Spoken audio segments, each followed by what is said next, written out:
Teresa, hindi mo ba alam? Ang tahanang pinaghirapan mong alagaan ng 8 taon siya ring magiging kulungan mo ngayong gabi. Dahil ang mismong ama na pinag-alayan mo ng buhay, siya ang magtuturo sa'yo bilang isang halimaw sa harap ng buong Quiapo. Ang mga salitang iyon mula sa kanyang kapatid na si Leandro ay tila isang malakas na sampal na yumanig sa buong pagkatao ni Teresa. Nakatayo siya sa gitna ng sala ng kanilang lumang bahay sa Quiapo, ang ancestral house na itinuring niyang kaisa-isang kayamanan. Sa labas, ang makukulay na banderitas para sa darating na fiesta ay sumasayaw sa hangin kasabay ng ingay ng mga kapitbahay na nagtipon-tipon para sa isang selebrasyon. Dapat sana ay gabi ito ng pasasalamat dahil formal na naipanalo ni Teresa ang karapatan sa pamamahala ng bahay. Ngunit ang bango ng nilulutong adobo at ang tawanan ay biglang napalitan ng nakakangilong katahimikan nang pumasok ang mga pulis. Teresa, anong ibig sabihin nito? Bakit may mga pulis sa loob ng bahay natin? Tanong ni Teresa, ang kanyang boses ay nanginginig habang nakatingin sa kapatid. Hindi sumagot si Leandro. Sa halip, kinuha nito ang kanyang cellphone at itinaas sa tapat ng mukha ni Teresa. Gusto mong malaman kung bakit panoorin mo ito. Panoorin mo kung paano mo pinahirapan ang ating ama habang ako ay wala rito. Sa screen ng cellphone, lumabas ang isang video na tila galing sa isang nakatagong kamera. Doon nakita ni Teresa ang kanyang ama, si Don Teodoro, na nakaupo sa kanyang wheelchair sa isang madilim na sulok. Ang matanda ay umiiyak, nanginginig ang mga balat na tila takot na takot. Huwag Teresa. Huwag mo na akong saktan. Pipirma na ako. Huwag mo lang akong gutumin.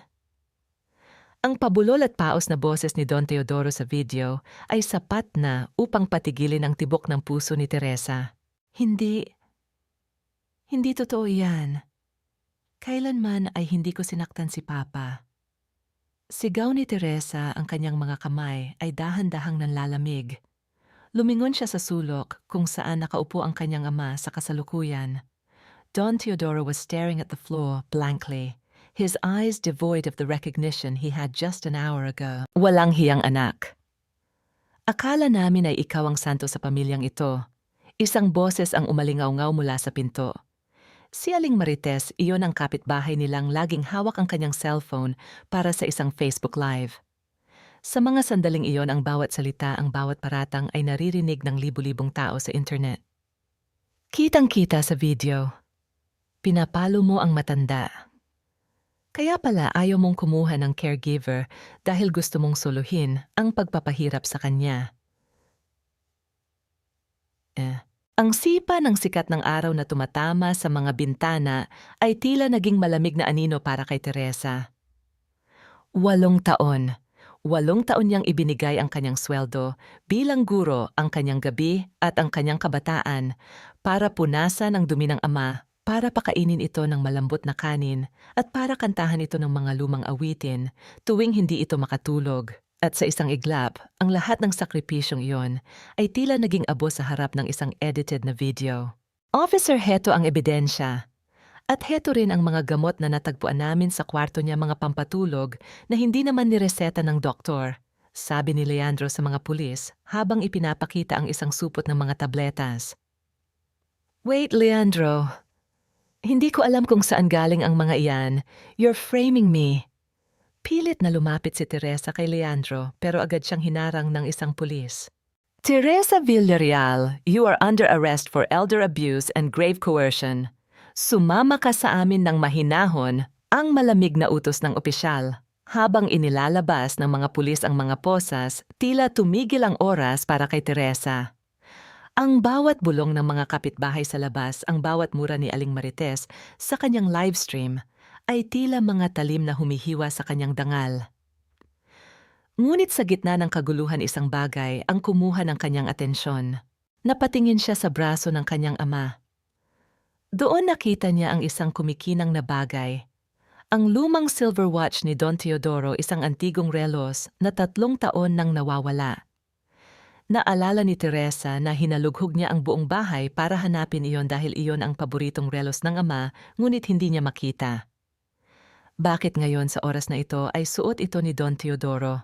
Vividly, Teresa remembered. That watch had a broken latch. It shouldn't stay on his wrist. But there it was, tightly secured.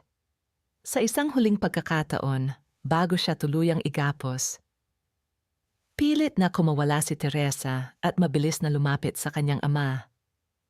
Hinawakan niya ang kamay ni Don Teodoro. Ang balat ng ama ay tuyo at malamig. Papa, Papa, tumingin ka sa akin. Alam mong hindi ko gagawin iyon, di ba? Bulong ni Teresa. Don Teodoro looked up. For a split second, the fog in his eyes seemed to clear. He gripped Teresa's fingers with unexpected strength. He leaned in his breath, smelling of the tea Teresa had made him earlier. Ang oras. Teresa, ang oras ay hindi nagsisinungaling. Pabulong na sabi ng matanda bago siya muling bumalik sa kanyang pagkalito. Tama na yan, huwag mo na siyang takutin. Sigaw ni Leandro at marahas na hinila ang kamay ni Teresa palayo. Officer, nakita niyo yon, tinatangkapan niyang saktan ang matanda sa harap niyo. Dagdag pa ni Aling Marites habang itinutok ang kamera sa mukha ni Teresa na puno na ng luha. Naramdaman ni Teresa ang malamig na bakal ng posas na pumulupot sa kanyang mga pulso. Ang tunog ng paglak nito ay tila ang huling hatol sa kanyang kalayaan. Habang kinakaladkad siya palabas ng kanilang tahanan, dumaan siya sa harap ng malaking salamin sa sala. Nakita niya ang kanyang sarili gusot, ang suot na blusa gulo-gulo ang buhok, at ang mukhang dati ay puno ng pag-asa, ay ngayon ay bakas ng matinding pagkatalo. Paglabas niya sa kalsada ang Quiapo, na dati niyang mahal, ay tila naging isang korte ng mga mapanghusga. Ang bawat mata ay puno ng galit. Ang bawat sigaw ay tila isang sumpa. Isinakay si Teresa sa loob ng mobile ng pulis. Mula sa maliit na bintana, nakita niya si Leandro na nakatayo sa harap ng pintuan ng kanilang bahay. Nakangiti ang kanyang kapatid, isang ngiting hindi nakikita ng kamera ni Marites. At sa tabi niya, nakatayo ang isang itim na SUV. Mula sa loob nito, bumaba ang isang babaeng nakasuot ng mamahaling terno at shades.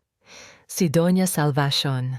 Nakita ni Teresa ang pag-abot ni Leandro ng isang envelope kay Doña Salvacion at ang pagtanggap naman ng babae sa mga susi ng bahay. Hindi ito maaari. Bulong ni Teresa sa sarili habang ang sasakyan ay nagsisimulang umandar. Pinanood niya ang kanyang tahanan habang unti-unti itong lumiliit sa kanyang paningin.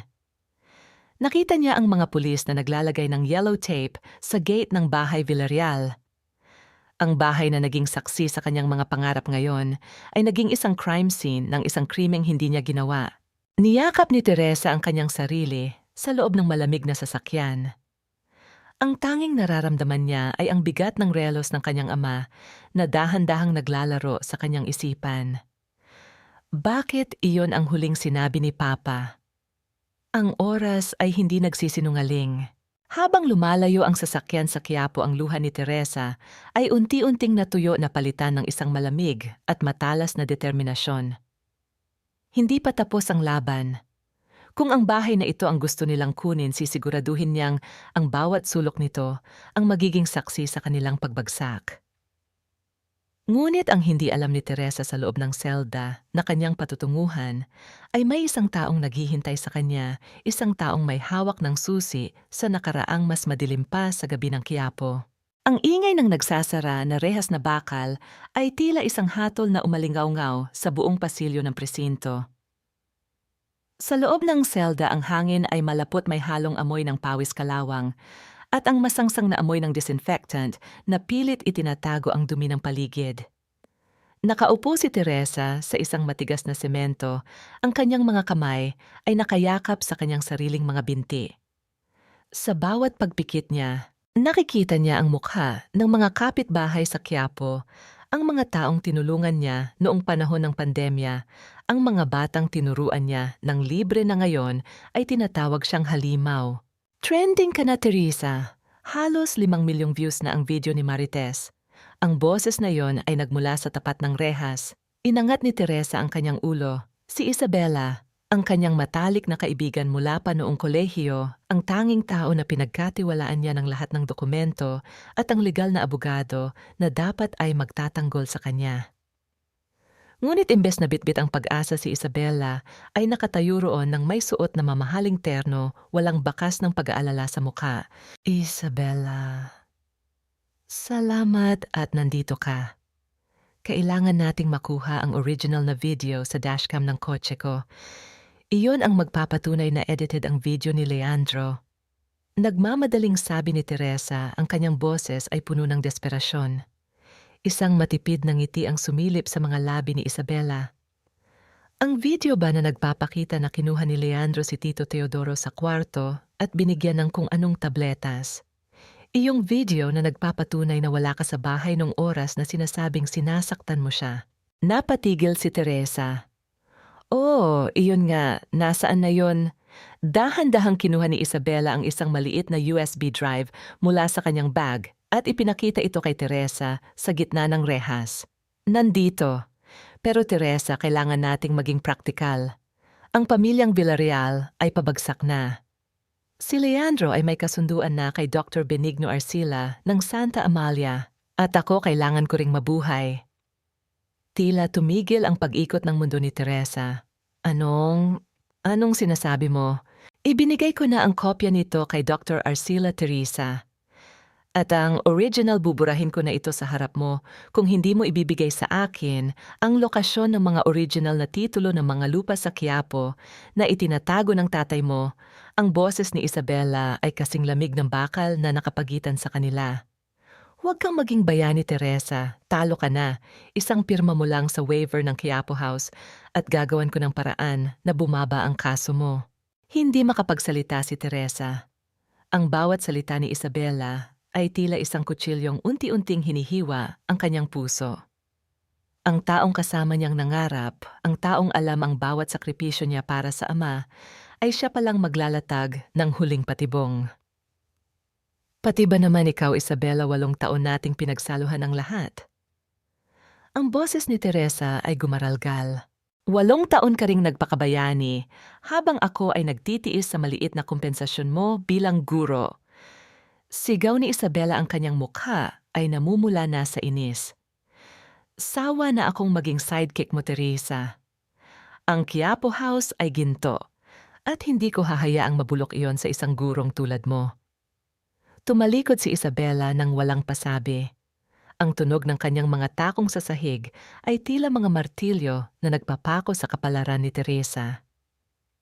Isabela, ang tatay ko, nasaan si Papa? Nasa Santa Amalia na siya, Teresa. Sa kamay ni Dr. Arcila. Doon sisiguraduhin nilang wala na siyang maaalala kahit ang pangalan mo, Yama. Ang huling hirit ni Isabela bago siya tuluyang lumabas ng presinto. Naiwang mag-isa si Teresa sa dilim. Ang bawat hikbi na pilit niyang pinipigilan ay tuluyan ng kumawala. Napahiga siya sa matigas na semento, dinaramdam ang lamig na tila sumusuot sa kanyang mga buto. Maya-maya dumating ang isang pulis bitbit, ang isang plastic na tray ng pagkain, isang tuyong isda at isang tumpok ng kanin na tila kaning baboy. Heto ang rasyon mo, kumain ka na. Tiningnan ni Teresa ang pagkain. Naghahalo ang gutom at ang pandidiri. Ngunit bigla niyang naalala ang sinabi ng kanyang ama. Ang oras ay hindi nagsisinungaling. Kailangan niyang lumabas. Kailangan niyang tawagan ang Santa Amalia. Kinuha niya ang tray, pero imbes na kainin ang isda, lumapit siya sa kabilang selda, kung saan may isang matandang babaeng mukhang matagal na roon. Nanay, gusto niyo po ba ito? Ipapalit ko lang sana sa isang tawag sa telepono. Kailangan ko lang makausap ang tatay ko. Pakiusap ni Teresa. Tiningnan siya ng matanda ng may awa.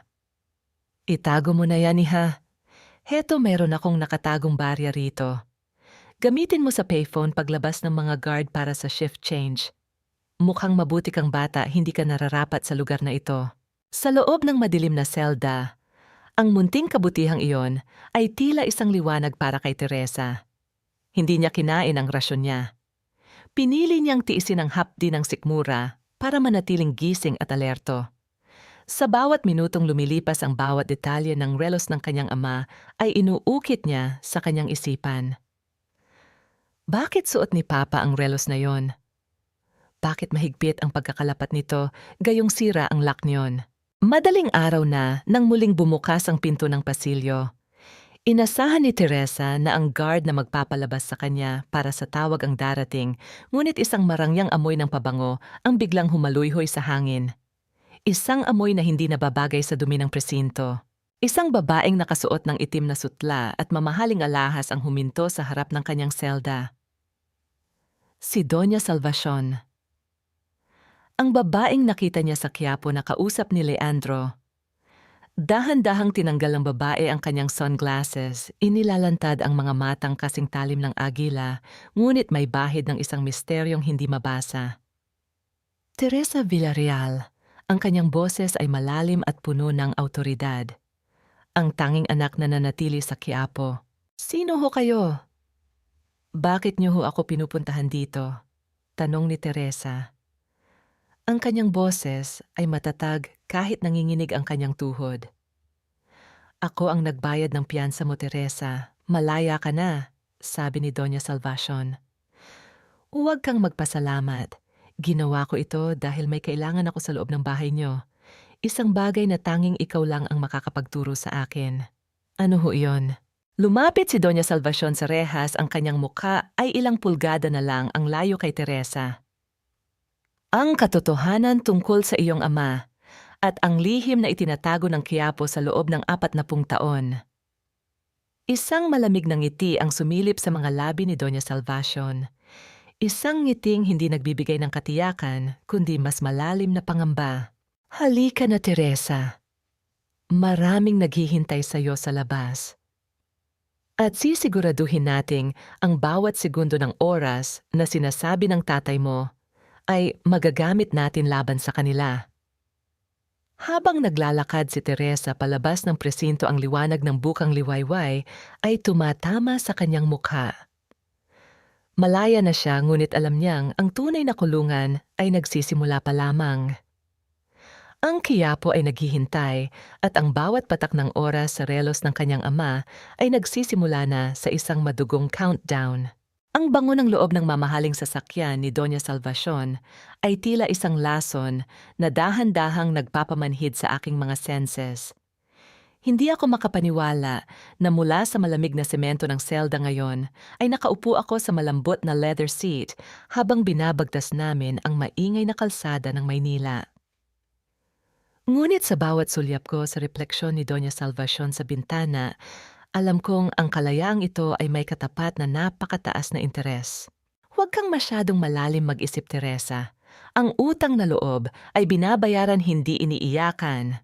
Malamig na sabi ni Doña Salvacion habang hindi inaalis ang tingin sa kanyang tablet. Bakit niyo ho ako tinutulungan? Hindi tayo magkakilala. Diretso kong tanong. Bilang isang guro ng kasaysayan, alam ko na ang bawat alyansa sa mundo ay laging may nakatagong agenda. Dahan-dahan niyang ibinaba ang kanyang salamin. Ang kanyang mga mata ay tila dalawang uling na nagbabaga sa gitna ng dilim. Dahil ang bahay niyo sa Quiapo ay hindi lang basta kahoy at bato. Ito ay isang archive ng mga kasalanan ng nakaraan. At kailangan ko ang nakatago sa ilalim ng pundasyon nito. Napatigil ako. Alam ko ang bawat sulok ng aming ancestral house, pero ang tinutukoy niyang nakatago sa ilalim ay nagbigay sa akin ng kakaibang kaba. Wala ho kaming itinatago roon, kundi mga lumang gamit. Isang mapait na tawa ang kumawala sa kanya. Iyan ang akala mo, pero ang tatay mong si Teodoro. Siya ang tanging nakakaalam kung nasaan ang mga orihinal na titulo ng mga lupain sa Maynila na ninakaw ng mga makapangyarihang pamilya bago pa man ang giyera. At naniniwala ako na ang mapapatungo roon ay nasa loob ng bahay na iyon. Dinala ako ni Doña Salvacion sa kanyang mansyon sa Forbes Park, isang lugar na tila isang museo ng karangyaan pero kasing lamig ng isang libingan. Doon sinalubong kami ng isang lalaking nakaputing coat. Ang kanyang tindig ay formal, pero ang kanyang mga mata ay may bakas ng kapangyarihang nakakasuffocate. Dr. Benigno Arcila, pakilala ni Salvacion. Ang direktor ng Santa Amalia Nursing Home. Siya ang nag-aalaga sa tatay mo ngayon. Nasaan si Papa? Gusto ko siyang makita. Agad kong hiling ang boses ko ay puno ng pangungulila. Hindi pa maaari, Teresa, sagot ni Dr. Arcila. Ang boses niya ay malambot pero tila may nakatagong banta. Masyadong mabuhay ang kondisyon ni Don Teodoro. Ang anumang emosyonal na pagkabigla ay maaaring maging sanhi ng kanyang tuluyang pagkawala ng memorya o higit pa roon. Naramdaman ko ang pag-akyat ng galit sa aking dibdib. Isang gabi pa lang ang nakakalipas maayos pa si Papa. Ngayon tila ginagawa na nila siyang hostage. Anong ginawa niyo sa kanya? Inaalagaan namin siya, iha. Gaya ng pagkakaalaga mo. Pero mas professional, nakangising dagdag ng doktor. Tinitigan ko silang dalawa. Ang alyansa ni Salvation at Arcila ay tila isang gunting na handang pumutol sa leeg ko. Sa sandaling iyon napagtanto ko na wala akong kakampi. Kung gusto kong iligtas si Papa at ang aming tahanan, kailangan kong maging mas tuso kaysa sa kanila. Kung gusto niyo ang mapa ng ham o basement sa ilalim ng bahay, tutulungan ko kayo. Sabi ko sa boses na puno ng pilit na pagsuko. Pero kailangan kong makita ang mga medical records ni Papa araw-araw. Nagkatinginan ng dalawa. Deal, sabi ni Salvation. Nang gabing iyon, habang nasa loob ako ng kwartong, ibinigay nila kinuha ko ang isang pirasong papel at uling. Bilang history teacher, kabisado ko ang blueprint ng aming bahay, ang bawat lihim na pinto at ang mga tunay na lagusan. Pero ang iginuhit ko ay isang peking sodo. Isang bitag na magdadala sa kanila sa isang patay na Riles sa ilalim ng bahay. Ito ang aking honeypot. Bago ako matulog, lumabas ako para kumuha ng tubig. Nadaanan ko ang study room ni Doña Salvacion. Bahagyang nakabukas ang pinto. Nakita ko siyang nakatayo sa harap ng isang malaking bintana, hawak ang isang luma at kupas na litrato. Biglang may nahulog na gamit sa loob. Nagkaroon ng tunog ng pagbagsak ng isang frame. Mabilis akong nagtago sa anino ng pasilyo nang lumabas si Salvacion para tawagin ang katulong. Sa kanyang pagmamadali, hindi niya napansin na may isang piraso ng papel na nalaglag malapit sa pintuan. Nang masigurado kong wala na siya, mabilis ko itong pinulot. Ito ay isang lumang litrato ng aming bahay sa Quiapo. Sa likod nito may nakasulat na mga salita sa sulat kamay na tila pamilyar. Carmencita, huwag kang bibitiw.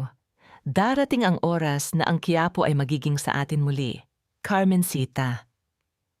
Iyon ang pangalan ng panganay na kapatid ni Papa na sabi nila ay namatay sa isang sunog noong sanggol pa lamang ito. Bakit hawak ni Doña Salvacion ang litratong ito? At bakit ang sulat kamay ay tila kay Don Teodoro noong kabataan niya? Isang malamig na kilabot ang dumaan sa aking gulugod. Ang misteryong ito ay mas malalim pa sa mga titulong lupa. Bumalik ako sa kwarto at sumilip sa bintana. Sa baba nakita ko ang itim na sasakyan ni Doña Salvacion na paalis na kahit hating gabi na. Sinundan ko siya ng tingin hanggang sa mawala ang mga headlight nito sa dilim. Hindi ako nakatiis. Binuksan ko ang aking laptop at tiningnan ang secret camera feed na itinanim ko sa basement ng aming bahay bago ako maaresto, isang bagay na hindi alam ni Leandro. Sa screen nakita ko ang anino ni Doña Salvacion sa loob ng aming madilim na basement sa Quiapo. Hawak niya ang peking sodo na aksidente kong naiwan sa lamesa kanina sa mansyon. Pinapanood ko siya habang hinahaplos niya ang mga pader ng aming bahay nang may kakaibang gigil at pananabik. Ang kanyang mukha na laging seryoso at formal ay ngayon ay puno ng isang nakakatakot na kasakiman. Nandito na ako, Teodoro! Bulong niya sa screen, tila naririnig ko ang boses niya sa hangin. Ang oras na sinasabi mo ay oras na para sa aking pagbabalik. Napahawak ako sa aking dibdib, ang orasan ni Papa, ang oras na hindi nagsisinungaling. Naisip ko si Papa sa Santa Amalia. Kung si Salvacion ay may sariling plano at si Arcila ay kontrolado, si Papa, ako ay nasa gitna ng dalawang gutom na lobo. Ngunit sa pagkakataong ito, hindi ako magiging tupa. Kinuha ko ang aking cellphone at nag-type ng mensahe para sa isang tao na matagal ko nang hindi nakakausap. Isang dating estudyante ko na ngayon ay nagtatrabaho sa National Archives. Hanapin mo ang record ng kapanganakan ni Carmencita Villarreal. Ngayon din. Habang naghihintay ng sagot muli kong tiningnan ang monitor, nakita ko si Salvacion na pumasok sa isang pinto na wala sa mapa. Isang pinto na kahit ako ay hindi alam na umiiral. Ang bahay Villarreal ay nagsisimula ng magsalita. At ang bawat bulong nito ay naglalatag ng isang madugong katotohanan na handang lumamon sa aming lahat. Ang ulan sa labas ng mansyon ay tila isang walang katapusang iyak ng langit, sumasabay sa bigat ng bawat hakbang ko patungo sa labas. Hindi ako pwedeng maghintay. Habang si Doña Salvacion ay abala sa paghalughog sa aming basement sa Quiapo ito, na ang tanging pagkakataon ko para pasukin ang kuta ni Dr. Arcila. Gamit ang kapirasong susi na nakuha ko mula sa drawer ng katulong at ang aking kaalaman sa mga pasikot-sikot ng Forbes Park, mabilis akong nakalusot sa back gate. Ang Santa Amalia Nursing Home ay isang puting gusali na nababalot ng katahimikan, ngunit para sa akin ito ay isang marangyang kulungan. Ang bawat ilaw sa pasilyo ay tila mga matang nagmamasid. Ang amoy ng antiseptic ay nangingibabaw kasing lamig ng pakikitungo ng mga staff na nakasalubong ko. Suot ang isang lumang jacket at sombrero, yumuko ako at sumabay sa grupo ng mga janitor na papasok para sa kanilang shift change. Nahanap ko ang kwarto ni Papa sa dulo ng ikatlong palapag room 305. Pagpasok ko ang tanging tunog na narinig ko ay ang mahinang ugong ng aircon at ang rhythmic na paghinga ni Papa. Nakahiga siya roon, tila isang anino ng dati niyang lakas. Ang kanyang mukha ay maputla at may mga pasa sa kanyang braso na halatang galing sa mga swerong pilit na itinutusok sa kanya. Papa, papagising. Si Teresa ito, bulong ko habang hinahawakan ang kanyang nanginginig na kamay. Walang sagot.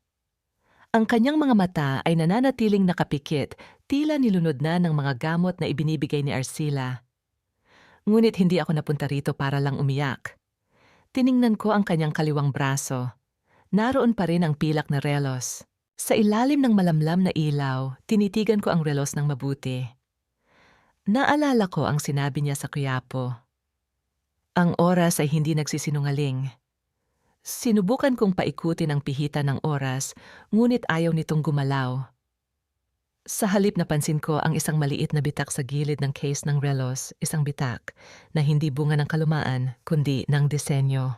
Gamit ang isang maliit na hairpin, dahan-dahan kong sinungkit ang likurang bahagi ng relos. Walang click, walang tunog. Tanging ang marahang paghihiwalay ng metal ang nagpahiwatig na bumukas ito. Sa loob imbes na mga gear at spring ng isang mekanikal na orasan. Bumulaga sa akin ang isang napakaliit na micro SD card na nakadikit sa isang modified circuit board. Nanlamig ang aking buong katawan. Ang paboritong relos ni Papa ay hindi isang relo. Ito ay isang imbakan ng ebidensya. Biglang humigpit ang hawak ni Papa sa aking kamay. Napalingon ako. Ang kanyang mga mata ay nakadilat na ngayon. Wala na ang ulap ng demensya.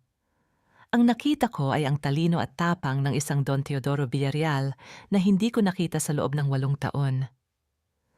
Teresa, ang mga titulo, ang pabulol niyang sabi ang kanyang boses ay tila galing sa ilalim ng lupa. Huwag mong hahayaang makuha nila ang Quiapo. Ang Quiapo ay hindi lang bahay, ito ang katarungan ng mga biktima. Papa, anong ibig mong sabihin? Sino ang Carmencita? Tanong ko ng mabilis habang inilalagay ang memory card sa aking bulsa. Arcila. Salvation. Iisang kamay lang sila.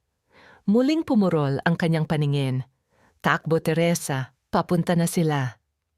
Bago pa ako makasagot, narinig ko ang mabibigat na yabag ng sapatos sa labas ng pasilyo.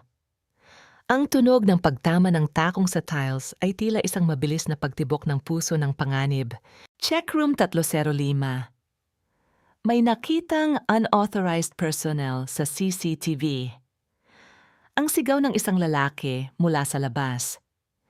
Hinalikan ko si Papa sa noo nang mabilis. Babalik ako, Papa. Pangako. Mabilis akong lumabas sa bintana ng kwarto patungo sa fire escape. Ang ulan ay malakas na humahampas sa aking mukha, pilit akong binubulag habang bumababa ako sa madulas na hagdanang bakal. Sa ibaba nakita ko ang mga flash ng flashlight na naghahanap sa akin. Nandun siya sa fire escape, habulin nyo. Tumalon ako mula sa huling baitang patungo sa basang damuhan. Ang bawat takbo ko ay tila isang pakikipagkarera sa kamatayan. Ang putik ay tumatalsik sa aking damit at ang aking hininga ay nagsisimulang kapusin. Naririnig ko ang sigawan ng mga gwardya sa likuran ko, ang tunog ng kanilang mga sapatos na humahabol sa akin sa gitna ng dilim. Nakarating ako sa pader ng Santa Amalia. Gamit ang lahat ng lakas ko, kumapit ako sa mga baging at pilit na umakyat. Sa kabilang panig ang kalsada ng Maynila ay tila isang ilog ng mga ilaw. Nang makalampas ako, hindi ako lumingon. Sumakay ako sa unang jeep na dumaan basang-basa at nanginginig habang mahigpit na hawak ang memory card sa loob ng aking bulsa. Pag-uwi ko sa isang maliit na paupahan na lihim kong kinuha gamit ang natitirang pera ko. Agad kong isinalpak ang card sa aking laptop. Ang unang lumabas ay ang isang listahan ng mga pangalan mga senior citizens na namatay sa Santa Amalia sa loob ng huling 5 taon.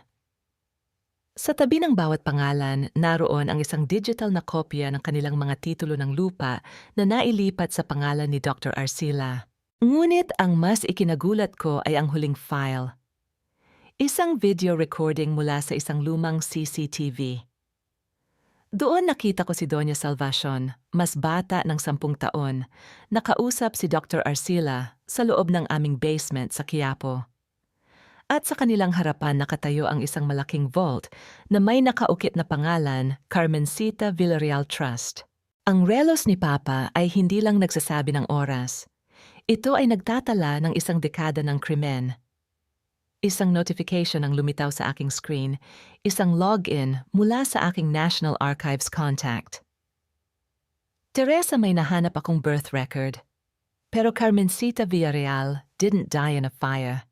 The death certificate was faked. She was sold to Teresa, to a family in Spain.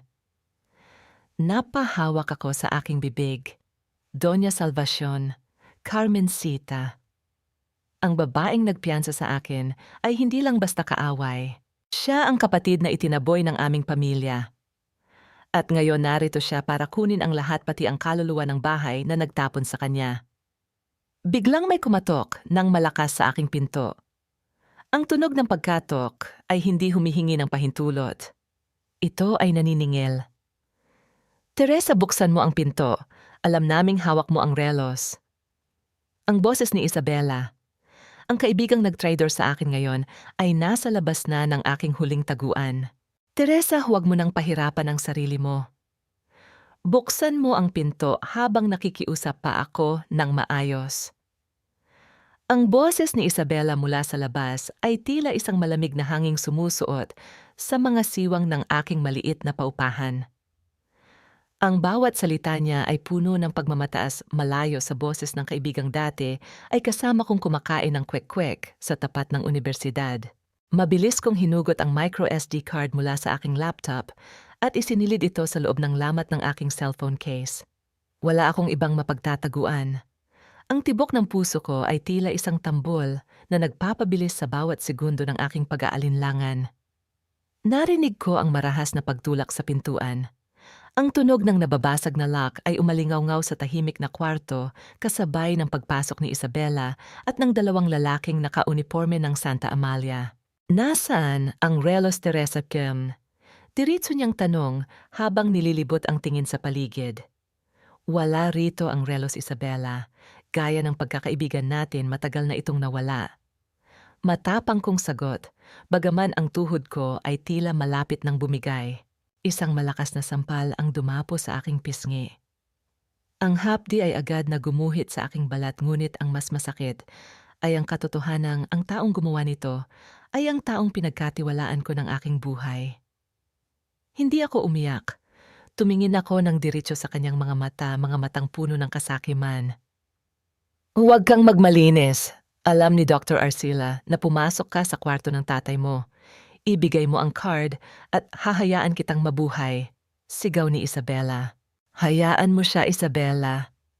Isang boses mula sa pinto ang nagpatahimik sa lahat.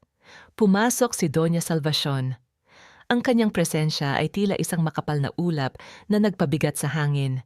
Inisenyas niya ang kanyang mga tauhan na lumabas. Kahit si Isabela ay napilitang umatras nang may takot sa kanyang mga mata. Naiwan kaming tatlo sa loob. Lumapit sa akin si Salvacion. Ang kanyang mga hakbang ay dahan-dahan tila isang mga ngaso na sinusuri ang kanyang huling biktima. Ilang taon kang naging guro ng kasaysayan, Teresa. Akala ko ba ay eksperto ka sa pagbabasa ng nakaraan? Tanong niya habang tinitingnan ang aking laptop. Hindi mo ba naisip kung bakit ang isang Salvacion Alcaraz ay interesado sa isang mabulok na bahay sa Quiapo? Dahil ang Quiapo ang kumuha sa pagkatao mo, hindi ba? Ang balik kong tanong, ang aking boses ay matatag na ngayon. O mas tamang sabihin dahil ikaw, si Carmencita Villarreal. Napatigil si Salvacion. Ang kanyang malamig na mukha ay nagkaroon ng isang maliit na bitak ng gulat. Ang katahimikan sa pagitan namin ay naging kasing bigat ng isang libingan. Inilabas ko ang piraso ng papel na nakuha ko mula sa National Archives, ang birth record na nagsasabing ang panganay na anak ni Don Teodoro ay hindi namatay. Carmencita, ang kapatid na itinapon para sa danhudo ng pamilya, ipinagpalit sa mga titulong lupa at sa katahimikan ng Quiapo. Pagpapatuloy ko ang bawat salita ay tila isang latay na tumatama sa kanya. Kaya ka bumalik, hindi para sa bahay kundi para sa paghihiganti. Isang mapait na tawa ang kumawala kay Salvation. Kapatid, ang salitang iyan ay para lamang sa mga taong pinalad na manatili sa loob ng mansyon habang ang iba ay ipinagbibili na parang hayop. 7 taon akong nagtiis sa Espanya sa ilalim ng mga taong hindi ko kadugo habang ikaw ay lumalaking prinsesa sa Quiapo. Prinsesa, ang bulyaw ko, ang galit ko ay tuluyan ng sumabog. 8 taon akong naglinis ng dumi ng tatay natin. 8 taon akong nagtiis sa gutom para lang may pambili ng gamot niya. Habang ikaw ay nagpapakasasa sa yaman mo. Hindi ka biktima rito. Salvacion, ikaw ang nagpasyang maging halimaw. Tama na ang drama. Isang bagong boses ang umalingaw-ngaw.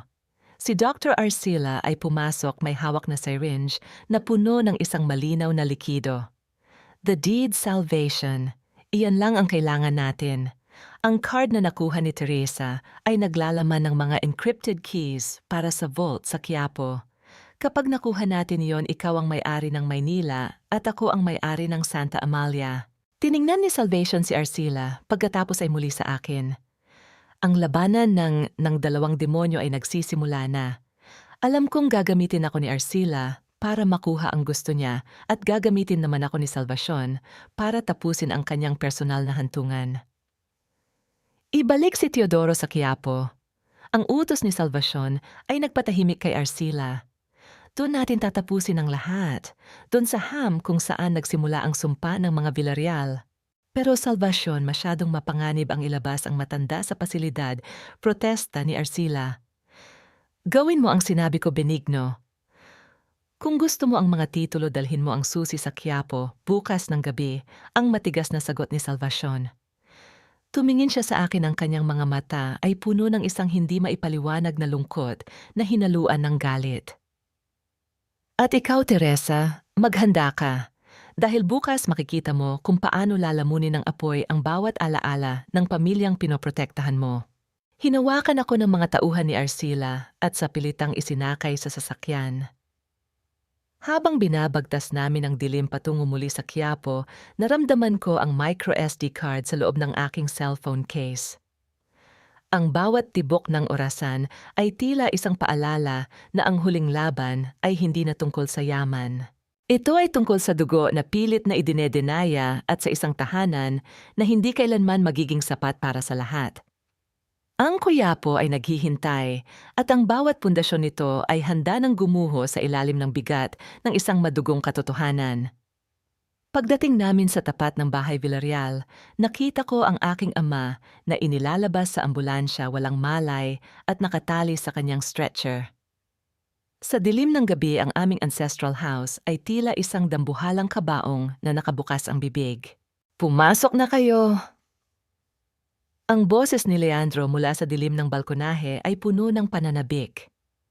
Excited na akong makita kung anong mayroon sa ilalim ng sahig natin.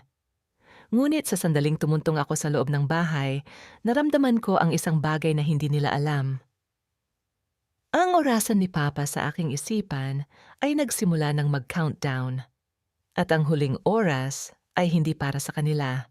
Ang bawat hakbang ko pababa sa madilim at maalikabok na ham ng aming bahay sa Quiapo ay tila isang paglakad patungo sa sarili kong libingan. Ang amoy ng luma at basang kahoy ay humahalo sa masangsang na amoy ng alikabok na tila sumasakal sa aking bawat hininga.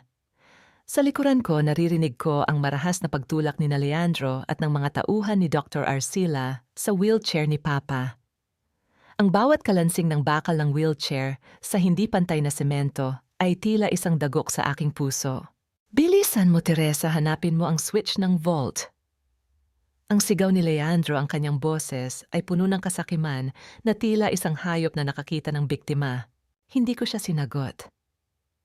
Ang aking pansin ay nakatuon sa isang maliit na sulok sa likod ng antigong altar ng Birhen na matagal nang nakatago sa ilalim ng bahay. Doon sa gitna ng kadiliman, naramdaman ko ang isang lumang kahon na gawa sa Nara. Hindi ito ang vault na hinahanap nila. Ito ay isang bagay na tanging ang aking ina si Consuelo ang nakakaalam. Habang abala sina Salvation at Arcila sa pagtatalo sa kabilang bahagi ng basement tungkol sa mga titulo, dahan-dahan kong binuksan ang kahon. Sa loob nakita ko ang isang lumang tape recorder at ilang mga cassette tapes na balot sa plastic. Ito ang lihim na hindi kailanman naikwento ni Papa sa amin.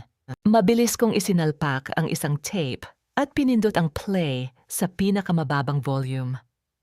Ang boses na lumabas mula sa maliit na speaker ay tila isang bulong mula sa kabilang mundo, ang boses ng aking ina na matagal ko nang hindi naririnig. Teodoro, kung naririnig mo ito, patawarin mo ako. Hindi ko kayang mabuhay na alam kong ang anak nating si Carmencita ay kinuha nila. Sinubukan kong iligtas siya, Teodoro. Sinubukan kong pigilan si Don Benigno, pero ang banta ni Arcila, ang banta niya sa buhay niyo ni Teresa ang nagpatahimik sa akin. Napatigil ang tibok ng aking puso.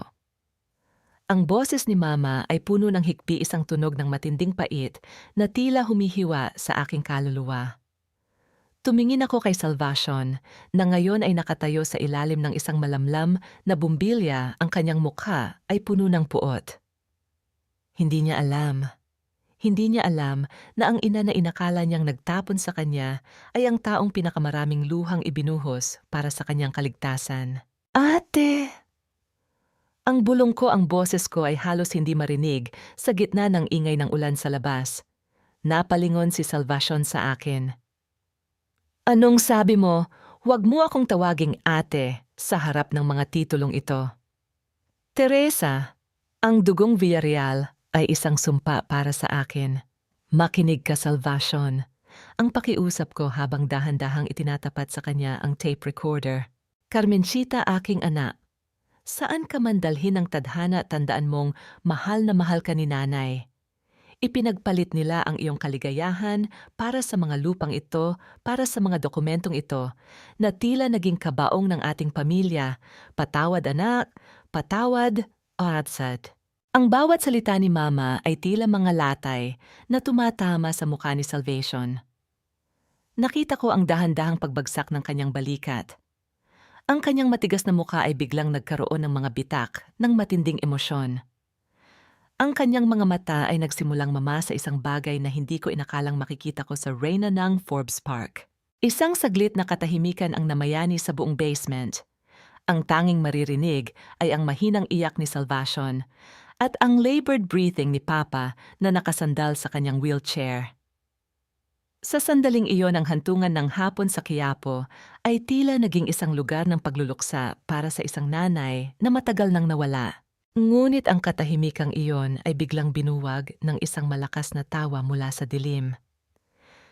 Si Dr. Arcila ay naglalakad papalapit, may hawak na isang baril na nakatutok sa amin. Ang kanyang mga mata ay nagniningning sa isang nakakatakot na kasakiman. Napakadrama naman nito, ang pangungutya ni Arcila. Consuelo was always too emotional. Iyan ang dahilan kung bakit madali siyang takutin noon. And now look at the two of you, nagiiyakan sa harap ng mga basurang tape. Arcila, anong ibig sabihin nito? Ang tanong ni Salvation ang kanyang boses ay nanginginig sa galit. Sabi mo ay tutulungan mo akong kunin ang katarungan para sa pagtatapon sa akin. Katarungan, Salvation, napaka-naive mo pa rin pala, ang sagot ni Arcila habang dahan-dahang itinataas ang baril. Ginamit ko lang ang galit mo para makuha ang mga keys mula kay Teresa. Ngayong alam ko na kung nasaan ang Ham at ang Vault, hindi ko na kayo kailangan.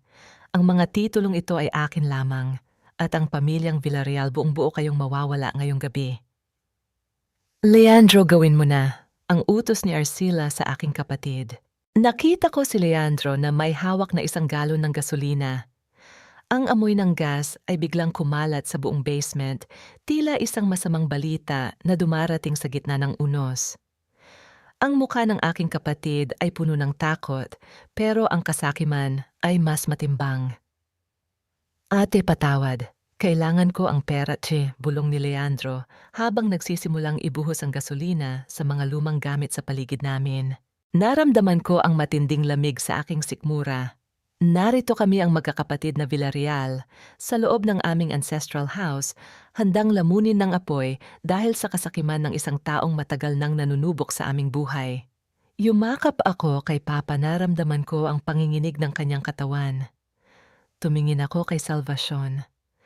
Sa unang pagkakataon, nakita ko sa kanyang mga mata ang isang batang Carmencita na takot at nag-iisa. Hindi ko hahayaang matapos ito ng ganito, ang bulong ko sa sarili ko habang hinahawakan ang micro SD card sa aking bulsa. Mamatay kayo sa gitna ng inyong tahanan, ang huling hiyaw ni Arcila bago siya lumabas ng basement at marahas na isinara ang mabigat na pintong bakal. Naiwan kaming tatlo sa dilim habang ang amoy ng gasolina ay tila nagiging isang kabaong para sa aming lahat. Ang tanging liwanag na natira ay ang maliit na screen ng tape recorder na unti-unti nang nauubusan ng baterya. At sa gitna ng katahimikan, narinig ko ang mahinang paggalaw ni Papa. Ang kanyang mga mata ay nakadilat na ngayon, nakatitig sa pinto. Ang oras? Teresa, ang oras ay hindi nagsisinungaling. Chomdimchets. Sa bawat pagpatak ng gasolina, mula sa galon na hawak ni Leandro, tila ang bawat alaala ng pamilyang Villarreal ay unti-unti nang nalulunod sa lason. Ang masangsang na amoy ng likidong iyon ay humahalo sa alikabok ng Ham, lumilikha ng isang hangin na nakakasuka at nakakahilo.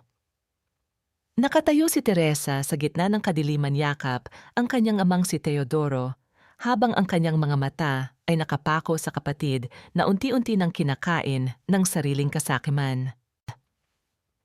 Leandro, itigil mo ito. Magkapatid tayo.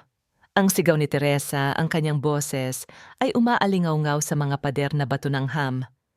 Hindi mo ba naririnig ang boses ni Nanay sa tape? Ang bahay na ito na lang ang natitira sa atin. Napatigil si Leandro. Nanginginig ang kanyang mga kamay at ang galon ng gasolina ay tila bumibigat sa bawat segundo. Ang pawis ay tumatagaktak sa kanyang noo kahit na malamig sa ilalim ng lupa. Tumingin siya kay Teresa at sa isang sandali nakita ang bakas ng pagsisisi sa kanyang mga mata. Ngunit bago pa siya makapagsalita, isang marahas na kamay ang humablot sa kanyang balikat mula sa likuran. Si Dr. Arcila iyon. Ang kanyang mukha ay tila isang maskara ng demonyo sa ilalim ng liwanag ng flashlight. Sa isang mabilis na galaw, inagaw niya ang baril mula sa kanyang baywang at itinukod ang dulo nito sa sintido ni Leandro. Napakabagal mo, Leandro. Ang mga Villarreal ay sadyang mahihina ang loob, ang pangungutya ni Arcila. Ang tunog ng pagkasa ng baril ay tila isang hatol na nagpatahimik sa buong silid. Doktor, akala ko ba ay magkasosyo tayo? Ang nanginginig na tanong ni Leandro. Ang kanyang mukha ay naging kasing putla ng bangkay. Ang mga buwaya Leandro ay hindi nagbabahagi ng biktima, ang malamig na sagot ng doktor. Wala ka ng silbi sa akin. Hawak ko na ang sodo mula kay Teresa at alam ko nang ang mga titulo ay nasa loob ng vault na nasa likod ng altar. Hindi ko na kailangan ang isang batang lampa na gaya mo. Sa pilitang kinaladkad ni Arcila si Leandro patungo sa labas ng ham. Nagpumiglas ang kapatid ni Teresa, ngunit isang malakas na suntok sa sikmura ang nagpatahimik sa kanya. Bago pa makakilos si Teresa para sumaklolo, narinig niya ang mabigat na tunog ng pintong bakal na isinara mula sa labas. Ang tunog ng pag-ikot ng malaking susi sa kandado ay tila ang huling hininga ng kanilang kalayaan. Naiwan sa loob sina Teresa Salvacion at ang kanilang ama. Ang kadiliman ay tila isang kumot na bumabalot sa kanila maliban sa maliit na liwanag mula sa tape recorder na malapit nang maubusan ng baterya. Lumapit si Teresa kay Salvacion. Nakaupo ang kanyang ate sa sahig na kasandal sa isang lumang aparador, ang mga mata ay nakatitig sa kawalan. Ang matikas na anyo ng isang Doña Salvacion ay gumuho na. Ang natira ay ang isang sugatang Carmencita. Ate, tumayo ka riyan, ang pakiusap ni Teresa habang hinahawakan ang malamig na kamay ng kapatid.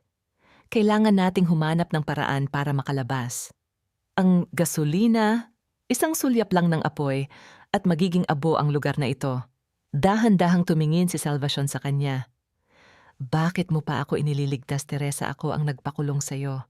Ako ang gustong kumuha ng bahay mo. Dahil ikaw ang nawawalang piraso ng pamilya natin, ate. Ang sagot ni Teresa, ang boses ay puno ng katapatan na tumagos sa puso ni Salvacion.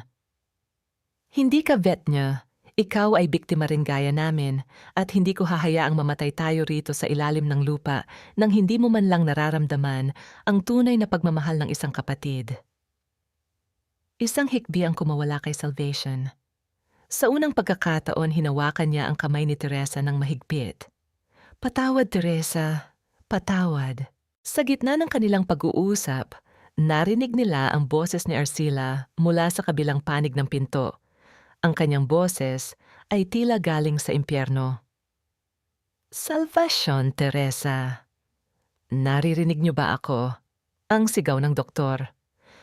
Hawak ko ang kapatid niyong si Leandro. Nakatali siya rito sa tapat ng pinto. Kung gusto niyong mabuhay, sabihin niyo sa akin ang code ng vault. Ngayon din, huwag ate, huwag niyong ibibigay. Ang sigaw ni Leandro mula sa labas, bagaman binalot ng sakit ang kanyang boses. Papatayin niya rin kayo kahit makuha niya ang gusto niya. Naramdaman ni Teresa ang matinding tensyon. Ang ham ay tila naging isang bitag ng mga buwaya kung saan ang bawat galaw ay may kapalit na buhay. Ngunit sa gitna ng panganib napansin niya ang kanyang amang si Teodoro. Ang matanda ay dahan-dahang gumagapang patungo sa isang bahagi ng pader na gawa sa makapal na nara. Ang oras, Teresa. Ang oras ay hindi nagsisinungaling. Ang muling bulong ni Teodoro, ang kanyang mga daliri ay marahang hinahaplos ang isang maliit na ukit ng orasan sa pader. Napagtanto ni Teresa na ang kanyang ama ay hindi liyan-liyan. Ang bawat salitang sinabi nito ay may malalim na kahulugan. Lumapit siya sa ama at tinulungan itong abutin ang ukit. Sa ilalim ng ukit ng orasan, may isang maliit na lever na nakatago sa likod ng lumang kahoy.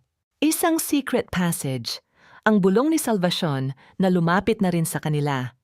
Ngunit bago pa nila maigalaw ang lever, narinig nila ang tunog ng isang lighter na pinitik mula sa labas. Ang amoy ng usok ay nagsimulang pumasok sa mga siwang ng pinto. Ang liwanag ng isang maliit na apoy ay sumilip sa ilalim ng pinto, tila isang dila ng ahas na handang lamunin ang gasolina sa loob. Huling pagkakataong mga Villarreal. Ang hiyaw ni Arcila, ang kanyang tawa ay umalingaw-ngaw kasabay ng paglaki ng apoy sa labas. Walang lalabas na buhay. Ang kiyapo ang magiging kabaong ninyong lahat. Ang init ay nagsimulang gumapang sa sahig. Ang bawat patak ng gasolina ay tila nagiging isang mitya ng pagsabog. Niyakap ni Teresa ang kanyang ama at ang kanyang ate habang ang anino ng kamatayan ay dahan-dahang lumalapit sa kanila sa gitna ng madilim na ham. Hawak kayo sa akin, Ate Papa, ang huling hiyaw ni Teresa habang pilit niyang itinutulak ang lever sa pader kasabay ng unang pagsiklab ng apoy sa loob ng silid. Untase. Ang init ay tila isang dambuhalang kamay na sumasakal sa amin, bawat hininga ay may halong lasa ng gasolina at usok. Sa ilalim ng malamlam na liwanag ng lever na itinulak ko, hindi isang pinto ang bumukas, kundi isang maliit na bakal na vault na nakatago sa loob ng pader. Ito ang lihim na ipinagtatanggol ni Papa ang archive ng mga kasalanan ng Quiapo. Ngunit, sa labas ng pinto, ang halakhak ni Dr. Arcila ay tila isang malupit na hatol. Magsunog na kayo sa loob. Ang mga ebidensyang hawak nyo ay magiging abo kasama ng inyong mga bangkay. Ate, tulungan mo ako. Ayaw ko pang mamatay, Kawins. Ang hiyaw ni Leandro mula sa kabilang panig ng pinto. Ang boses niya ay puno ng lagim, ang tunog ng kanyang pagpupumiglas sa pagkakatali ay umuukit sa aking pandinig. Tiningnan ko si Salvacion. Ang kanyang mga mata ay nananatiling nakapako sa vault. Teresa, ang mga titulo, ang mga buhay na sinira ni Arcila, kailangang malaman ng mundo ang katotohanan. Hindi ako nag-atubili. Kinuha ko ang aking cellphone mula sa aking bulsa, ang cellphone na may micro SD card mula sa relos ni Papa. Sa kabila ng kapal ng usok, nakita ko ang isang maliit na siwang ng liwanag mula sa isang air vent na nakatutok sa kalsada. Doon sa labas ng aming bakod, nakita ko ang nagniningning na screen ng cellphone ni Aling Marites. Ang kanyang live stream ay patuloy pa rin. Ang kanyang boses ay nangingibabaw habang ibinabalita ang pagsunog ng isang baliw na anak sa kanyang sariling tahanan. Marites, Aling Marites, makinig kayo. Ang sigaw ko sa air vent, ang aking boses ay paos na dahil sa usok. Teresa, buhay ka pa. Ang gulat na tanong ni Marites, ang camera niya ay agad na itinuon sa butas ng vent. As ay broadcast mo ito, Marites.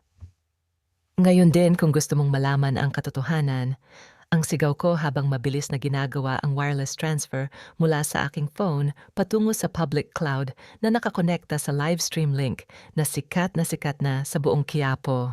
Sa loob ng ilang segundo, ang video ni Marites ay naputol. Ang lumitaw sa screen ng libu-libong tao na nanonood ay hindi na ang usok ng Quiapo kundi ang mga mukha ng mga biktima ng Santa Amalia. Ang mga dokumentong nagpapatunay ng pagnanakaw ng lupa, ang mga boses ni na Arcila at Leandro na nagpaplano ng pag-frame sa akin, at ang huling video ni Papa na malinaw na nagsasabi kung sino ang tunay na pumatay sa aming nakaraan. Ano ito, Marites? Anong ginagawa mo? Ang galit na sigaw ni Arcila mula sa labas. Narinig ko ang mabilis na pagtakbo ng mga tao sa kalsada. Ang mga mura at sigaw ng galit ng mga kapitbahay ay nagsimulang umaling-aungaw. Ang doktor si Arcila ang may gawa nito, niloloko niya tayo. Ang sigaw ng isang lalaki mula sa labas. Ang bawat salita ay tila isang sampal sa mukha ng doktor. Nakita ko sa maliit na siwang kung paano nabitawan ni Arcila ang kanyang lighter. Ang kanyang maskara ng pagiging propesyonal at tagapagligtas ay tuluyan ng gumuho. Ang bawat taong nanonood ng live stream ay naging saksi sa kanyang kadumihan. Leandro, aminin mo ang totoo kung gusto mong iligtas ka ng mga tao ba, ang hiyaw ni Salvacion sa pinto.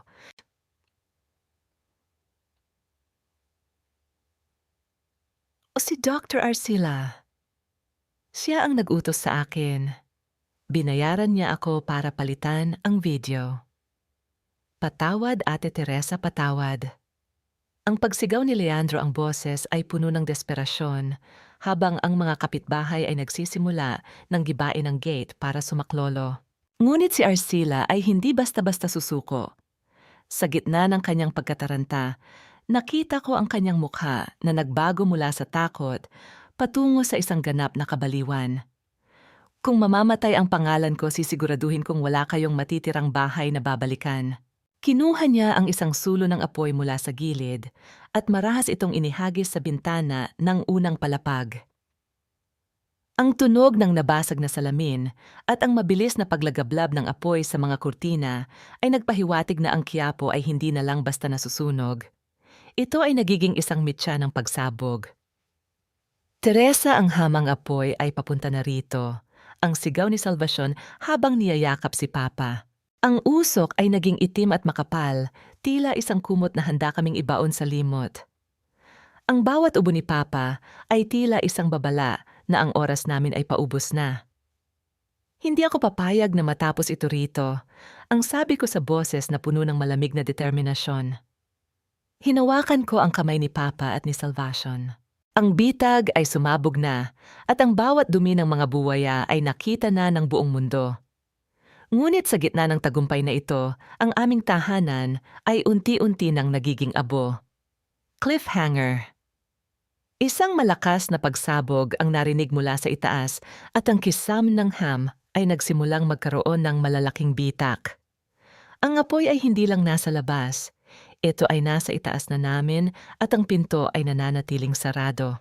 Isang nakatutulig na pagsabog ang yumanig sa buong pundasyon ng ancestral house ng mga Villarreal. Ang bawat yanig ay tila isang babala na ang bahay na naging saksi sa kasaysayan ng Quiapo ay unti-unti nang bumibigay sa lupit ng apoy. Napuno ng makapal at itim na usok ang maliit na ham dahilan upang maging mahirap ang bawat paghinga. Ang amoy ng nasusunog na lumang kahoy ay humahalo sa nakasusulasok na singaw ng gasolina. Teresa, Papa, dito tayo sa sulok, ang hiyaw ni Salvacion sa gitna ng matinding ubo. Pilit niyang tinatakpan ang kanyang ilong gamit ang laylayan ng kanyang mamahaling terno na ngayon ay punong-puno na ng uling at alikabok. Ate, hawakan mo ang likod ng wheelchair ni Papa, huwag kang bibitiw. Ang sigaw ni Teresa habang pilit niyang itinutulak ang wheelchair ni Don Teodoro patungo sa gilid ng pader kung nasaan ang ukit ng orasan. Ang init ay tila isang dambuhalang hayop na dahan-dahang lumalamon sa kanila. Sa bawat segundo nararamdaman ni Teresa ang paghapdi ng kanyang balat. Tumingin siya sa itaas at nakita ang malalaking bitak sa kisame. Ang mga suportang kahoy ay nagsisimula na ring magliyab at bumagsak na parang mga nagbabagang uling. Ate Teresa. Ate, iligtas niyo ako. Parang awa niyo na. Ang boses ni Leandro mula sa kabilang panig ng pintong bakal ay puno ng lagim. Naririnig nila ang marahas na paghampas ng kung anong matigas na bagay sa pinto mula sa labas. Ang mga kapitbahay ay sinusubukan ng gibain ang lagusan, ngunit ang apoy sa unang palapag ay tila isang pader na humaharang sa anumang tulong. Salvacion ang bakal na kahon. Ang mga titulo sase. Ang pabulol na sabi ni Papa pilit na itinuturo ang vault na nakabukas sa likod ng pader. Mabilis na kumilos si Salvacion. Sa kabila ng panganib at kapal ng usok, sinubukan niyang abutin ang kahon na naglalaman ng mga orihinal na titulo, ang mga dokumentong naging sanhi ng kanyang hapis at paghihiganti. Ngunit sa sandaling iyon, isang malaking bahagi ng nasusunog na kisame ang bumagsak sa pagitan nila. Ate, huwag iwanan mo na iyan, ang sigaw ni Teresa nang makitang tila balak pa ni Salvacion na tumalon sa gitna ng apoy. Hindi iyan ang pamilya natin, ate, mas mahalaga ka kaysa sa anumang papel. Halika na, napatigil si Salvacion. Tumingin siya kay Teresa at sa gitna ng makapal na usok, nakita niya ang pagmamahal sa mga mata ng kapatid na itinaboy ng kanyang hinala. Binitawan niya ang balak na abutin ang kahon at mabilis na lumapit kina Teresa. Patawad, Teresa. Patawad, sis. Ang bulong ni Salvacion habang mahigpit na humahawak sa braso ni Teresa. Gamit ang huling lakas na mayroon si Teresa, itinulak niya ang lever sa pader ng mas malakas. Isang bahagi ng nara na pader, ang dahan-dahang gumalaw, nagbubukas ng isang makipot at madilim na lagusan na patungo sa likurang bahagi ng bakuran, isang lumang tunnel na ginamit pa noong panahon ng giyera na tanging si Papa lang ang nakakaalam. Sige na ate, unahin mo si Papa, is ang utos ni Teresa. Habang maingat nilang binabagtas ang makipot na daan, narinig nila ang muling pagsabog mula sa loob ng ham. Ang buong kisame ay tuluyan ng gumuho, nilalamon ang lahat ng mga dokumento at yaman na naging mitya ng kanilang hapis.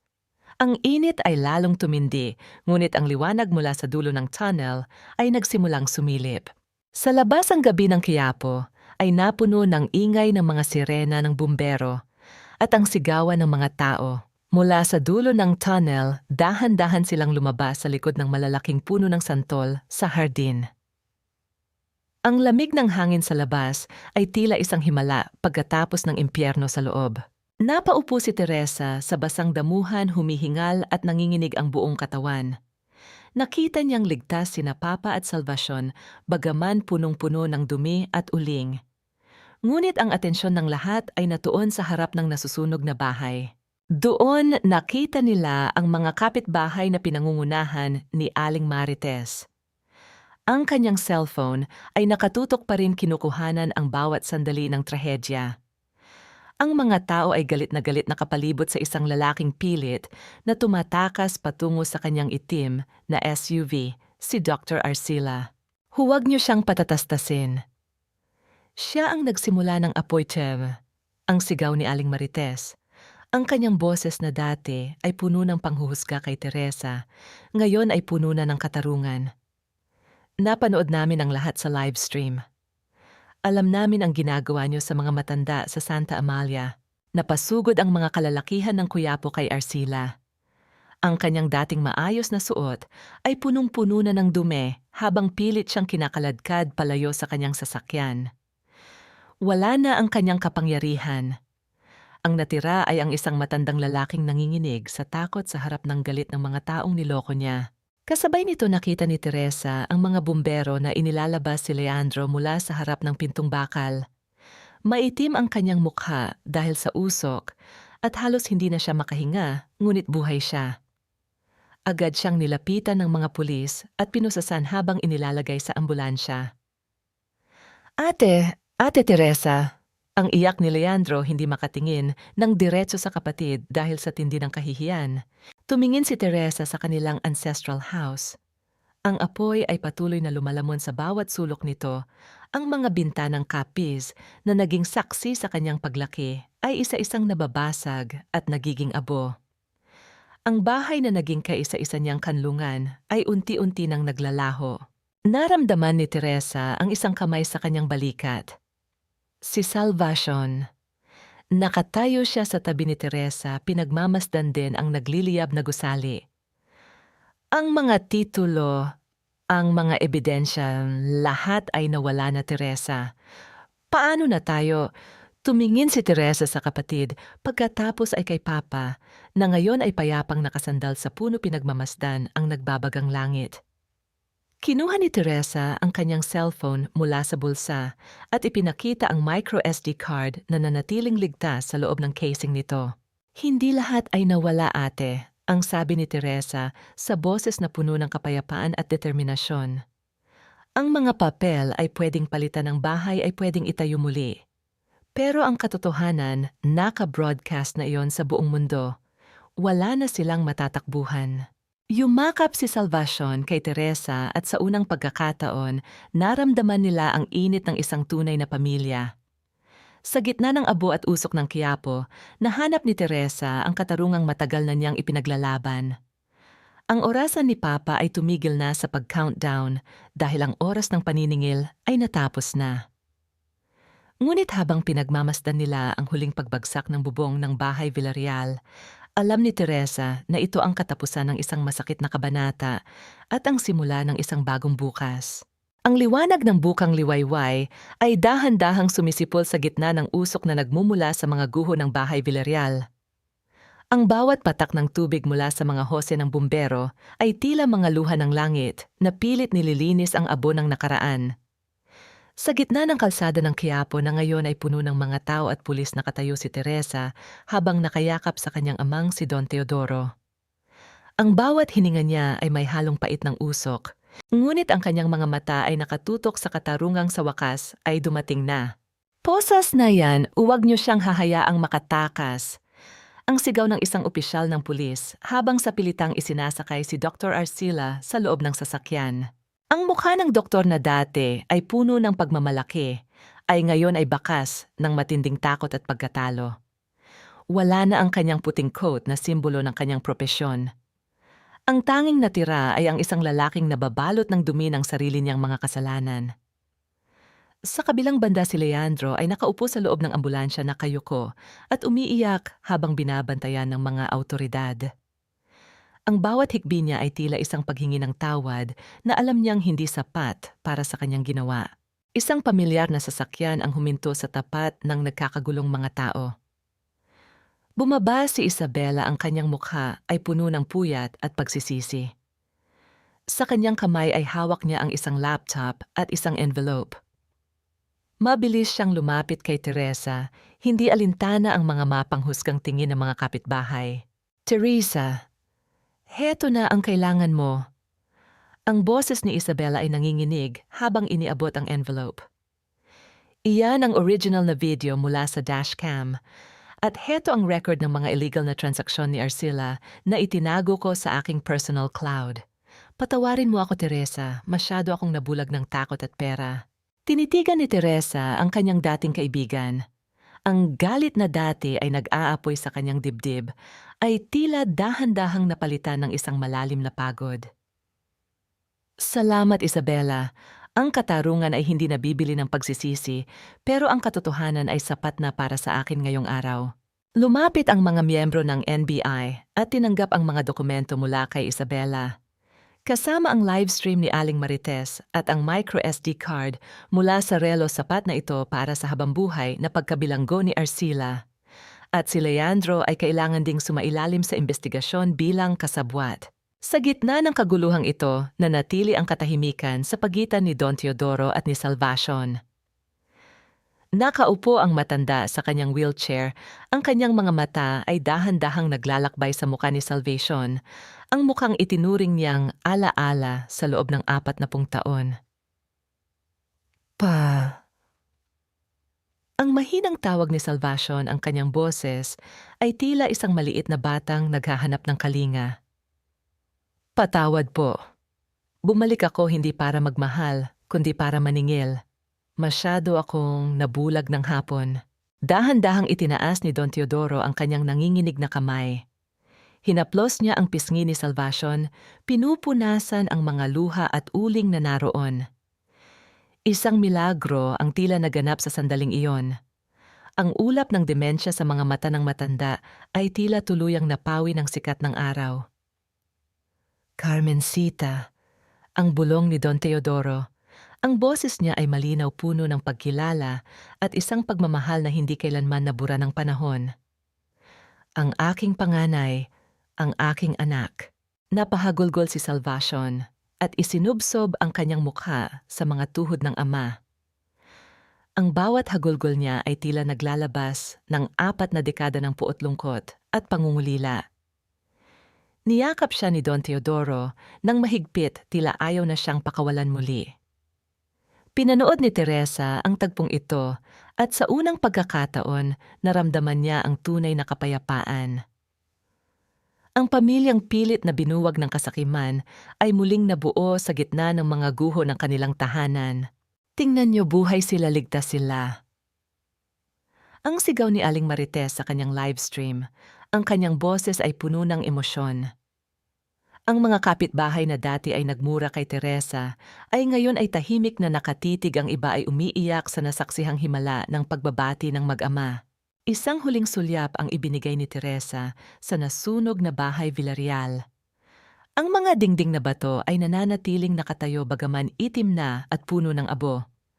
Ang bahay na ito ay naging saksi sa pinakamasakit na bahagi ng kanilang buhay, ngunit alam ni Teresa na ito rin ang magiging pundasyon ng kanilang bagong simula.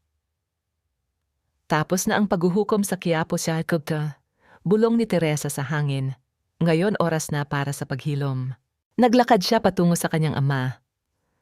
At kapatid, hinawakan ang kanilang mga kamay at sabay-sabay silang humarap sa bukang liwayway.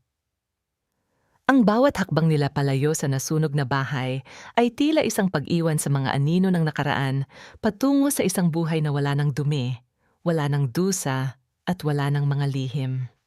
Tiyah.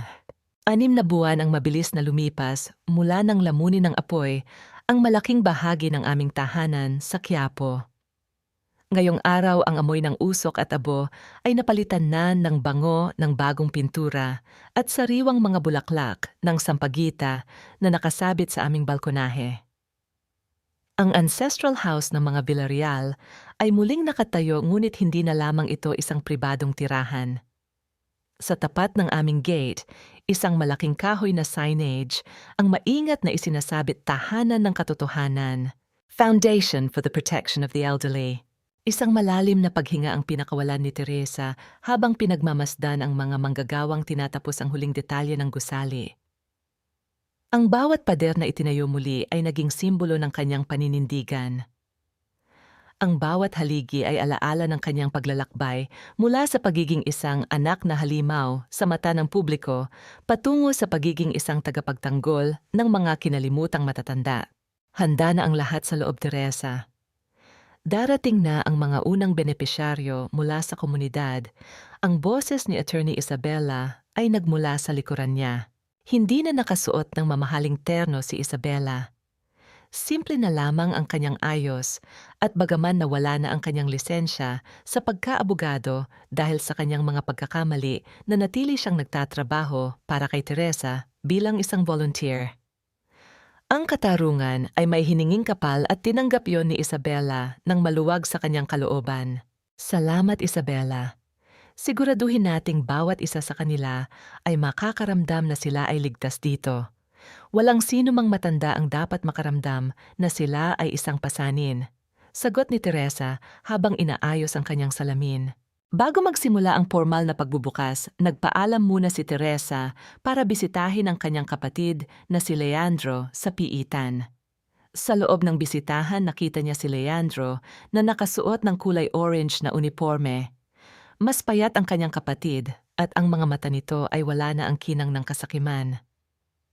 "Kumusta ka rito, Leandro?" tanong ni Teresa sa kabilang panig ng salamin. "Maayos naman, ate. Nagtatrabaho ako sa kitchen ng bilangguan," mahinang sagot ni Leandro. Hindi pa rin siya makatingin ng diretso sa kanyang kapatid. "Salamat. Salamat dahil hindi mo ako tuluyang pinabayaan. Akala ko pagkatapos ng lahat, hahayaan mo na akong mabulok dito nang walang dumadalaw." Maling magpatawad ng mabilis, Leandro, pero mas maling kumalimot na kapatid pa rin kita. Ang ginagawa mong pagbabayad sa batas ay bahagi ng iyong paghilom, sabi ni Teresa. Iniwan niya ang isang bag ng mga prutas at paboritong kakanin ni Leandro bago siya umalis. Ang pamilya ay hindi perpekto, ngunit ang responsibilidad ay nananatili. Pagbalik ni Teresa sa Quiapo, ang selebrasyon ay nagsisimula na. Sa gitna ng hardin nakaupo si Don Teodoro sa kanyang bagong wheelchair. Sa kanyang tabi ay nakaupo si Salvacion. Bagaman hindi pa ganap na nawawala ang ilang dekada ng hapon at pait makikita sa mukha ni Salvacion o Carmencita ang isang uri ng katahimikan na matagal na niyang hindi nararamdaman. "Patikman niyo itong pansit. Paborito niyo ito," sabi ni Salvacion habang dahan-dahang sinusubuan ng ama. Tumingin si Don Teodoro sa kanyang panganay na anak at ngumiti. Bagaman mas madalas na siyang tahimik at malilimutin na may mga sandaling hinahawakan niya ang kamay ni Salvacion, nang mahigpit tila sinasabing alam niyang hindi na siya nag-iisa. Ang relos na dati ay imbakan ng mga lihim ay wala na pinalitan ng isang simpleng bracelet na may nakaukit na pangalan ng kanilang pamilya. Si Aling Marites ay naroon din na bala sa kanyang cellphone. Ngunit sa pagkakataong ito ang kanyang livestream ay puno ng mga positibong komento. Mga kakiapo, heto na ang tahanan ng katotohanan dito, ang bawat matanda ay may boses. Ang katotohanan ay hindi na itatago sa ilalim ng bahay, ang masiglang balita ni Marites sa kanyang mga viewers. Sa gitna ng tawanan at kagalakan, lumayo muna ng bahagya si Teresa. Pumasok siya sa loob ng bahay at tumayo sa harap ng altar kung saan matatagpuan ang larawan ng kanyang ina, si Consuelo. Naitapos na ang ulan. Ang kuyapo ay maliwanag na muli. Bulong ni Teresa. Naramdaman niya ang isang mahinang hangin na humaplos sa kanyang pisngi, tila isang sagot mula sa kabilang buhay. Lumabas muli si Teresa sa balkonahe at hinarap ang mga tao. Nakita niya ang kanyang pamilya, ang kanyang mga kapitbahay, at ang mga matatandang sa wakas ay may matatawag ng tunay na tahanan. Ang Quiapo ay hindi na lamang lugar ng mga sumpas at lihim. Ito ay naging lugar ng pag-asa. Dahan-dahan niyang kinuha ang martilyo at ipinako ang huling bahagi ng signboard sa aming pintuan. Ang tunog ng bawat pukpok ay tila isang musika na nagtatapos sa kabanata ng dusa at nagbubukas sa kabanata ng tunay na pagmamahal. Ang oras ay hindi nagsisinungaling, at sa pagkakataong ito, ang oras ay panig na sa kanila. Chapter. Lumipas ang mga panahon at ang mga sugat na dulot ng apoy at pagkakanulo sa Quiapo ay dahan-dahang naghilom tila mga peklat na nagsisilbing paalala ng isang matinding laban. Ang amoy ng alikabok at usok ay tuluyan ng napalitan ng bango ng kape at ang masiglang kwentuhan ng mga lolo at lola sa loob ng tahanan ng katotohanan. Sa bawat sulok ng muling itinayong bahay Villarreal, ang bawat haligi ay tila humihinga na ng kapayapaan. Isang hapon habang ang sikat ng araw ay dahan-dahang lumulubog sa likod ng Quiapo Church, nakatayo si Teresa sa balkonahe. Pinagmamasdan niya ang mga jeepney na nagdaraan at ang mga tao sa ibaba na abala sa kani-kanilang buhay. Ang ingay ng Quiapo na dati ay tila isang sumpa para sa kanya ngayon ay tila isang pamilyar na uyayin ng kanyang pagkatao. Lumabas si Salvacion mula sa loob dala ang 2 tasa ng tsaa. Simple na lamang ang kanyang suot, isang puting blusa at maong malayo sa anyo ng isang mapagmataas na bilyonaryang nakilala ni Teresa noon. Malalim na naman ang iniisip mo, Teresa, pansin ni Salvacion habang iniabot ang tasa. Iniisip ko lang kung gaano kabilis ang takbo ng oras, ate. Sagot ni Teresa, ang kanyang mga mata ay nakapako sa mga batang naglalaro sa kalsada. Dati, bawat segundo rito ay tila isang pasakit. Ngayon parang ayaw ko nang matapos ang bawat araw. Ngumiti si Salvacion at tumingin sa loob ng bahay kung saan nakaupo si Don Teodoro, payapang nakikinig sa radyo habang inaalagaan ng isang nurse. Ang oras ay hindi na natin kalaban ngayon. Ito na ang ating kakampi para makabawi sa mga taong nawala. Bagaman ang alaala ni Don Teodoro ay unti-unti nang nilalamon ng tuluyang pagkalimot ang kanyang puso, ay nanatiling payapa. Hindi na niya marahil matandaan ang bawat detalye ng trahedya sa Ham, ngunit sa tuwing nakikita niya ang kanyang 2 anak, na magkasama ang isang matamis na ngiti, ay laging sumisilip sa kanyang mga labi.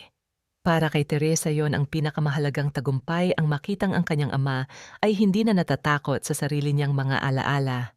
Si Leandro naman ay patuloy na nagbabayad sa kanyang mga kasalanan sa loob ng bilangguan.